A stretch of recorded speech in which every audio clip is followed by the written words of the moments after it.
per perfil, per edat i per procedència, no estem tan lluny. Aquest projecte ja el teníem molt coll avall, que el voldríem tornar a aixecar amb aquest petit format, amb aquesta idea de proximitat, i sense voler-ho va quedar guardat en una carpeta que ha permès tornar-lo a recuperar i tornar a estudiar-lo d'una manera molt més àgil i més gustosa. És un text que camina sol, i quan les coses caminen soles no cal fer massa més, vull dir, no cal gaire artilugi, i tot el que jo m'imaginava a casa de aquí podem fer coses de moviment i això serà la proposta de la direcció era no. Com més petit, com més humanament podem transmetre la història, millor. El meu personatge és un humà que fa les coses tan bonament com pot i que la lia parda constantment.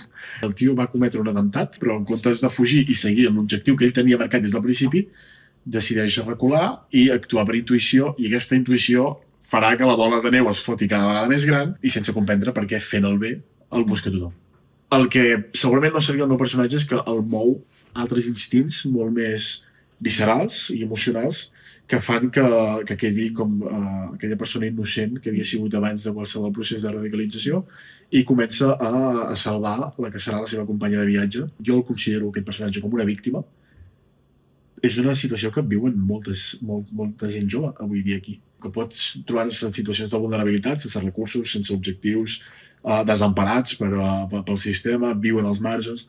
De cop i volta és molt fàcil corrompre segons quines ments quan algú està en situació de tanta vulnerabilitat. De fet, moltes vegades ho he dit, això de que podria jo tenir una situació similar a la d'aquest jove i per haver tingut un context familiar, de barri, d'escola més saludable, de cop i volta no he patit aquest caminet, però per perfil, per edat i per procedència no estem tan lluny.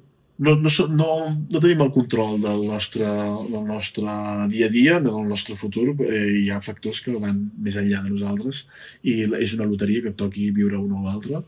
Per tant, intentem com redirigir les que ja estan en situacions així.